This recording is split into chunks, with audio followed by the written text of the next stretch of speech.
bienvenue dans Diginove, le podcast qui explore le monde des nouvelles technologies et de l'innovation.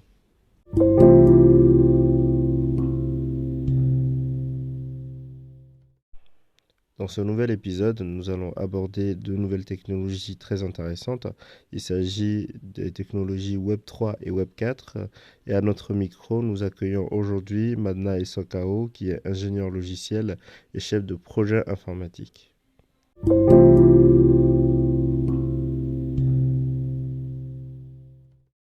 Avant de commencer, nous allons essayer de replacer l'église au centre du village. Alors, Internet aujourd'hui est une succession de plusieurs technologies, de plusieurs évolutions. Avant de parler de Web 3 et de Web 4, on se doute bien évidemment que le web est passé donc par les formes 1.1 et 1.0 et 2.0. La forme web 1.0 était majoritairement limitée à du contenu très statique et consommé en tout cas dans la mesure du possible. Aujourd'hui, nous avons une version qui est 2.0 qui est une représentation de l'évolution importante d'Internet. Plusieurs personnes dans le monde entier peuvent discuter ensemble au même moment, au travers de forums, de blogs, écouter de la musique, avoir du contenu dynamique. Et c'est aujourd'hui un phénomène mondial. Avant d'entrer maintenant dans cette question de qu'est-ce que Internet va devenir, on va planter le décor avec Madna sur le contexte du Web 3.0 et du Web 4.0.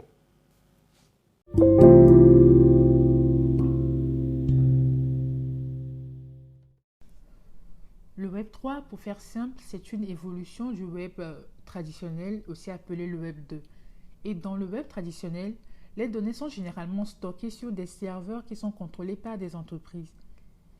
Étant donné que ces serveurs sont contrôlés par des entreprises, cela signifie que les utilisateurs envoient ou les utilisateurs doivent confier leurs données personnelles à ces entités centrales-là. Et bien évidemment, cela soulève des préoccupations en matière de confidentialité, aussi en matière de sécurité. En revanche, le Web 3, lui, se concentre sur la décentralisation des données et des applications grâce à l'utilisation de la blockchain et des contrats intelligents. Et cette approche permet aux utilisateurs non seulement de bénéficier d'un plus grand contrôle sur leurs données, mais aussi garantit la transparence et la sécurité des transactions.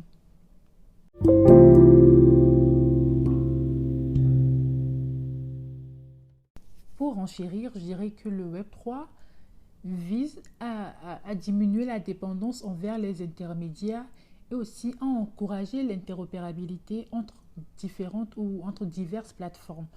Et son objectif est de redonner aux utilisateurs le contrôle sur leurs données et aussi de leur permettre de décider de leur utilisation.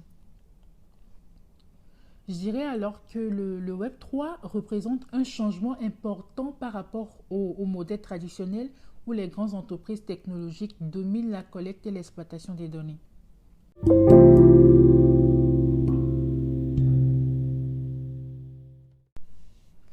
Et ne parlons pas du secteur financier. Le Web 3 et les crypto-monnaies offrent de nouvelles possibilités de paiement décentralisé, de financement participatif. Prenons le cas par exemple des régions qui sont mal desservies par les infrastructures financières traditionnelles. Le Web 3 et les crypto-monnaies pourraient, grâce à leur nature décentralisée, permettre l'accès aux services financiers de base sans dépendre d'une infrastructure physique spécifique. Et cela peut favoriser l'inclusion financière en offrant des solutions accessibles à un plus grand nombre de personnes, et ce, quel que soit leur emplacement géographique.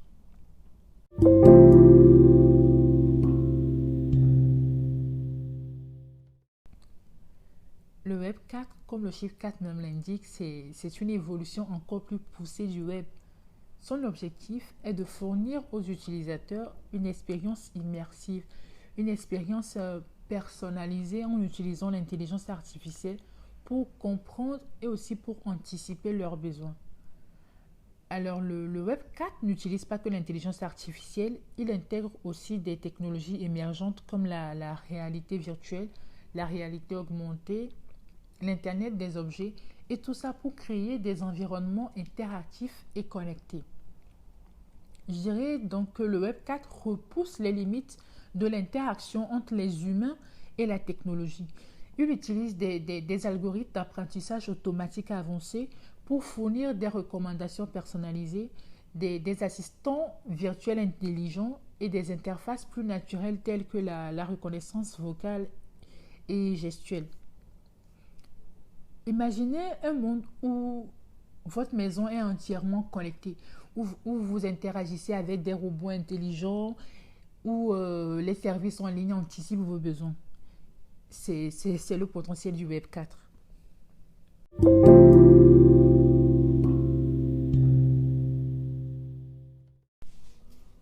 En ce qui concernera le Web 4, par exemple pour le monde de l'éducation, on pourrait transformer l'apprentissage en ligne en offrant des expériences plus immersives. Les étudiants pourraient interagir avec des simulateurs virtuels, participer à des cours en réalité augmentée et aussi recevoir des recommandations personnalisées pour optimiser leur parcours éducatif.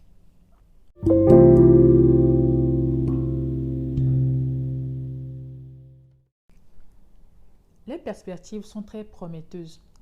Nous pouvons nous attendre à une adoption croissante du Web 3 avec plus d'applications décentralisées. Aujourd'hui, les principes de blockchain et des modèles économiques basés sur les crypto-monnaies font déjà leurs preuves. Le Web 4 continuera d'évoluer surtout avec la recherche et développement et avec l'avancement de l'intelligence artificielle, de la réalité virtuelle et augmentée, offrant ainsi des expériences encore plus immersives et plus personnalisées.